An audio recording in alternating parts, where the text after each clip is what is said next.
너를 부른다. 찢긴 몸을 통한 하나님의 약속. 그분의 몸은 찢겼다.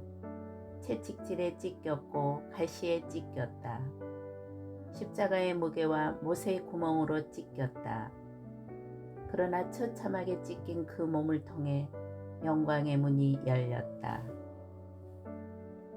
그 길은 우리를 위하여 휘장 가운데로 열어놓으신 새로운 살 길이요 휘장은 곧 그의 육체니라. 히브리서 10장 20절. 이는 그로 말미암아 우리 둘이 한 성령 안에서 아버지께 나아감을 얻게 하려 하심이라. 에베소서 2장 18절. 그러므로 우리는 긍휼하심을 받고 때를 따라 돕는 은혜를 얻기 위하여 은혜의 보좌 앞에 담대히 나아갈 것이니라. 히브리서 4장 16절. 우리 앞에 가로막힌 장벽. 어떤 사람이 백악관 앞에 서 있다고 가정해보자. 아니, 당신이 백악관 앞에 서 있다고 해보자. 당신은 길에 서서 담장 넘어 잔디밭 저편의 대통령 관저를 들여다보고 있다. 깨끗이 차려입은 당신. 머리도 단정하고 구두는 반짝반짝 윤이 난다. 입구 쪽으로 다가간다. 걸음은 기품이 있고 당당하다. 그럴 수밖에. 당신은 다름 아닌 대통령을 만나러 온 것이다. 당신은 대통령에게 진정하고 싶은 문제들을 몇 가지 가지고 왔다. 첫째, 당신 집 앞의 소화전 문제다. 빨간색을 약간 은은하게 바꿀 수는 없을까? 색깔이 너무 튄다.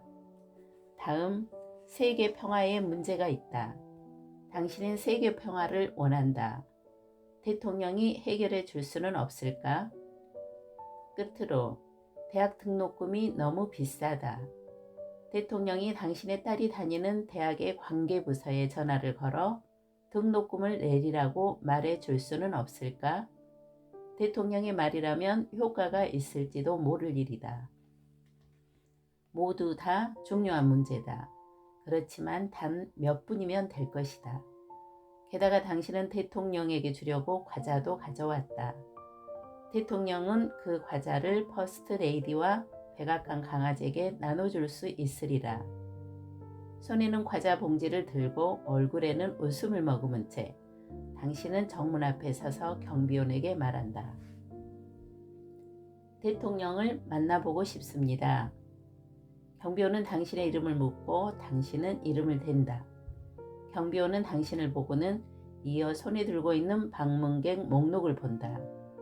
당신은 예약 명부에 적혀 있지 않습니다. 예약을 해야 됩니까? 예. 어떻게 예약합니까? 사무실 직원을 통해서 합니다. 전화번호 좀 알 수 있을까요? 안 됩니다. 아무나 걸 수 있는 번호가 아닙니다. 그러면 이 안에 어떻게 들어갈 수 있습니까? 이쪽에서 부를 때까지 기다려야 됩니다. 하지만 백악관 사람들은 나를 모르는데요. 그렇다면 부를 일도 없겠군요. 경비원이 어깨를 으쓱해 보인다. 결국 당신은 한숨을 내쉬고 돌아서서 집으로 발걸음을 옮기기 시작한다.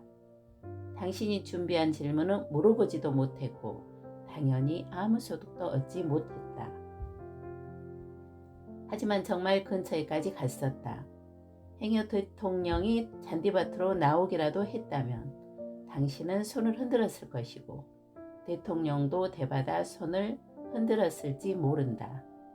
당신이 서 있는 곳에서 백악관 현관까지는 불과 몇 미터밖에 되지 않았다. 그러나 그 몇 미터가 천리 만리일 수도 있다.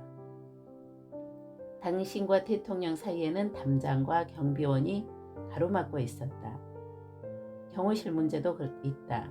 설사 당신이 안으로 들어갔다 치더라도 경호실의 사람들이 당신을 제지했을 것이다. 백악관 직원들도 마찬가지였을 것이다. 장벽이 너무 많았다.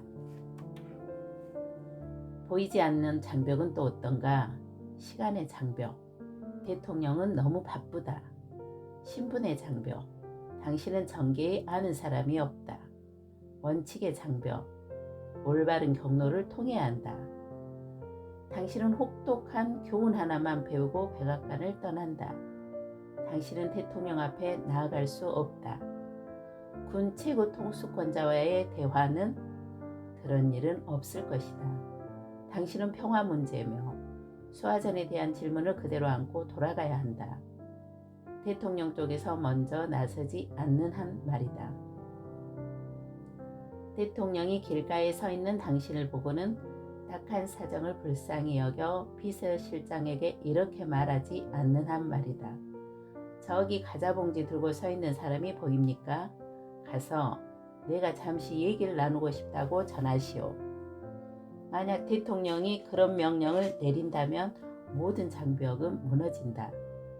백악관 집무실은 경호실장에게 연락할 것이고 경호실장은 경비원에게 연락할 것이고 경비원은 당신의 이름을 부를 것이다. 별일이네요. 영문은 모르겠지만 집무실 문이 당신에게 활짝 열렸군요. 당신은 걸음을 멈추고 돌아선다. 조금 전까지만 해도 입장이 거부됐던 그 문으로 어깨를 펴고 당당히 들어선다. 경비원은 조금 전과 같은 사람이다. 문도 똑같다. 경호실 직원들도 똑같다. 그러나 상황이 달라졌다. 전에는 갈 수 없던 곳을 이제 갈 수 있게 된 것이다. 그뿐 아니다. 당신도 달라졌다. 이제 자신이 선택받은 특별한 존재로 느껴진다. 왜? 높은 사람이 낮은 당신을 보았고 들어오게 해주었기 때문이다. 당신 말이 맞다. 다 공상 속의 이야기다.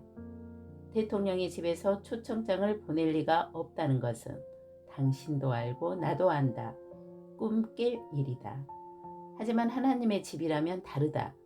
손에 쥔 과자 봉지를 들고 어서 들어가라.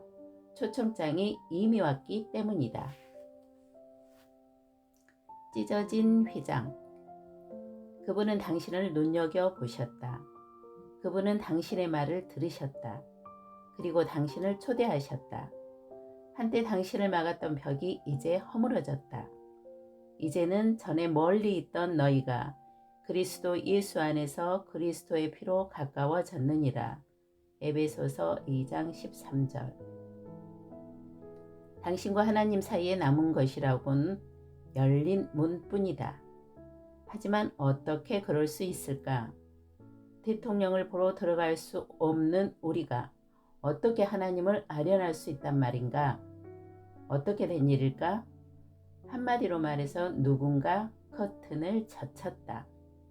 누군가 휘장을 찢은 것이다. 그리스도의 죽음을 통해 당신과 내게 문이 열리는 사건이 벌어졌다. 그 사건을 히브리서 기자는 이렇게 적었다. 그러므로 형제들아, 우리가 예수의 피를 힘입어 성소에 들어갈 담력을 얻었나니 그 길은 우리를 위하여 휘장 가운데로 열어놓으신 새로운 살 길이요 휘장은 곧 그의 육체니라. 히브리서 10장 19절에서 20절 말씀. 이 편지의 첫 독자들에게 마지막 네 단어는 그야말로 청천벽력 같은 말이었다. 휘장은 곧 그의 육체니라. 성경에 따르면 휘장은 곧 예수님이다. 따라서 예수님의 몸에 일어난 일이 그대로 휘장에도 일어났다. 예수님의 몸에 어떤 일이 일어났는가? 그분의 몸은 찢겼다. 채찍질에 찢겼고 가시에 찢겼다. 십자가의 무게와 못의 구멍으로 찢겼다. 그러나 처참하게 찢긴 그 몸을 통해 영광의 문이 열렸다. 예수께서 다시 크게 소리 지르시고 영혼이 떠나시니라. 이에 성소 휘장이 위로부터 아래까지 찢어져 둘이 되고 마태복음 27장 50절에서 51절. 휘장이란 바로 성전의 휘장을 말한다. 지성소 앞에 걸려있던 휘장이다. 알다시피 지성소란 아무도 들어갈 수 없는 성전의 한 부분이었다. 유대인 예배자들은 바깥 뜰까지 들어갈 수 있었다. 그러나 성소 안에는 제사장들만 들어갈 수 있었다. 지성소에는 1년에 한 번 대제사장을 제외하고는 아무도 들어갈 수 없었다. 아무도. 왜? 여호와의 영광, 하나님의 임재의 영광이 그곳에 있었기 때문이다. 누군가 당신에게 백악관 집무실을 마음대로 드나들어도 좋다고 말한다면 당신은 필시 고개를 내저을 것이다. 그럴 리 없다는 듯 웃으며 말할 것이다. 코앞까지는 가도 그 안에는 안 된다오. 그럴 리 없다는 그 마음에 천을 곱해보라. 누군가 한 유대인에게 지성소에 마음대로 들어가도 좋다고 말할 때 그 유대인이 느낄 심정이 바로 그런 것이다. 무슨 말을 그렇게 하시오? 뜰 안까지는 가도 거기만은 안 된다오. 대제사장 외에는 아무도 지성소에 들어갈 수 없었다. 아무도. 들어가는 것은 곧 죽음을 의미했다. 아론의 두 아들이 하나님께 제물을 바치러 지성소에 들어갔다가 죽었다. 레위기 16장 1절에서 2절. 휘장이란 그 자체가 분명한 선포였다. 출입 금지. 1500년간 휘장에 가려 있던 지성소는 무엇을 말하는가? 간단하다. 하나님은 거룩하신 분이다. 우리와 구별되어 계신 분이며 감히 다가갈 수 없는 분이다. 모세도 이런 말을 들었다. 내가 내 얼굴을 보지 못하리니 나를 보고 살 자가 없음이니라. 출애굽기 33장 20절. 하나님은 거룩하시며 우리는 죄인이다. 그분과 우리 사이에는 거리가 있다. 이것이 우리의 문제 아닌가? 우리는 하나님이 선하신 분임을 안다. 우리가 선하지 못하다는 것도 안다. 그리하여 하나님께 거리감을 느낀다. 욥의 말이 그대로 우리의 고백이다. 우리 둘, 하나님과 나, 위에 손을 얹고 둘 사이를 판단해 줄 판결자도 없으니 참 답답하구나. 쉬운 성경 욥기 9장 33절. 5. 하지만 계신다. 예수님은 하나님을 접근 불가능의 자리에 그냥 두신 채 우리를 떠나시지 않았다. 맞다. 하나님은 거룩하시다. 맞다. 우리는 죄인이다. 그러나 그보다 2배, 3배 더 맞는 사실이 있다.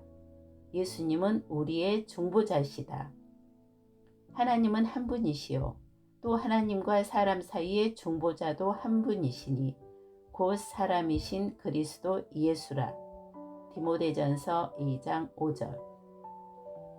중보자란 둘 사이를 이어주는 사람이 아니던가? 예수님은 우리와 하나님 사이를 이어주던 휘장이 아니었던가? 그리고 그분의 육체가 찢기시지 않았던가? 인간의 잔인함처럼 보인 그것이 실은 하나님의 주권이었다. 마태는 이렇게 말한다. 예수께서 다시 크게 소리 지르시고 영원히 떠나시니라. 이에 성소 휘장이 위로부터 아래까지 찢어져 둘이 되고 마태복음 27장 50절에서 51절. 마치 천국의 손이 휘장을 붙들고서 이 순간만 고대해 온 것 같다. 휘장이 얼마나 컸는지 아는가? 높이는 1.8m였고 길이는 9.1m였다. 원래 하나였던 휘장이 한순간 위로부터 아래까지 찢어져 둘이 되었다. 주체되지 않았다. 잠시의 망설임도 없었다. 찢어진 휘장은 무엇을 뜻하는가? 유대인들에게 그것은 자신과 지성소 사이에 더 이상 장벽이 없다는 뜻이었다. 그들과 하나님 사이를 이어줄 제사장이 더 이상 필요 없다. 그들의 죄를 속해줄 동물 제사도 더 이상 필요 없다. 마음속 휘장을 치우라. 우리에게는 찢어진 휘장이 우리에게 주는 의미는 무엇일까? 우리는 이제 언제 어디서나 하나님의 임재 안에 들어갈 수 있다. 우리와 하나님을 갈라놓던 장벽을 그분이 제하셨다. 죄의 장벽 없어졌다. 그분이 휘장을 걷어 치우셨다. 그런데도 우리는 장벽을 다시 쌓아 올리려는 버릇이 있다. 성전에는 휘장이 없는데 우리 마음에는 휘장이 있다. 시기의 초침 소리만큼이나 우리 마음에는 실수가 끊이지 않는다. 때로, 아니 시도 때도 없이 우리는 그 실수가 장벽인 양 하나님과 거리를 둔다. 양심의 가책이 휘장이 되어 우리와 하나님 사이를 갈라놓는 것이다. 그렇게 우리는 주님으로부터 숨는다. 우리 집 강아지 솔티가 바로 그렇다. 솔티는 쓰레기통에 들어가서는 안 된다는 것을 잘 안다. 하지만 집에 사람이 없으면 솔티의 어두운 면이 고개를 쳐든다. 쓰레기통에 음식이 있으면 그 유혹을 견디지 못하고는 끝내 뒤져서 잔치를 벌인다. 지난번에도 그랬다. 집에 와보니 솔티가 보이지 않았다. 쓰레기통만 넘어져 있고 솔티는 온데간데 없었다. 처음에는 화가 났지만 곧 그냥 넘겼다. 나라도 하루 종일 집에 갇혀 개밥만 먹는다면 조금은 쓰레기통도 뒤져보리라. 나는 어질러진 쓰레기통 주변을 치운 뒤 그 일을 까맣게 잊어버리고 하루를 지냈다. 그러나 솔티는 그렇지 못했다. 계속 거리를 두며 피해 다녔다. 마침내 내 눈에 띄던 순간 솔티는 꼬리를 양다리 사이에 묻은 채 귀가 축 늘어져 있었다. 그때 나는 깨달았다. 내가 자기한테 화난 줄 아는구나. 자기 실수를 내가 벌써 잊어버렸다는 걸 모르고 있어. 뻔한 적용이지만 굳이 표현해 보자면 이렇다. 하나님은 당신에게 화나 있지 않으시다. 그분은 당신의 실수를 벌써 잊어버리셨다. 언젠가, 어디선가, 어떻게든 당신도 쓰레기통을 어질러 놓은 일이 있다. 그러고는 하나님을 피해 다녔다. 죄책감이라는 휘장이 당신과 아버지 사이에 끼어들게 놔두었다. 다시는 하나님과 가까워질 수 없을 것만 같다. 그러나 찢겨진 육체가 주는 메시지는 바로 이것이다. 당신은 다시 하나님과 가까워질 수 있다. 하나님은 당신을 반겨주신다. 하나님은 당신을 피하시지 않는다. 하나님은 당신을 밀쳐내시지 않는다. 휘장은 찢어졌다. 문이 열렸다. 하나님이 당신을 안으로 부르신다. 자신의 양심을 믿지 말라. 십자가를 믿으라. 피가 흘려졌고 휘장이 찢어졌다. 당신은 얼마든지 하나님의 임재 안에 들어갈 수 있다. 과자 봉지도 필요 없다.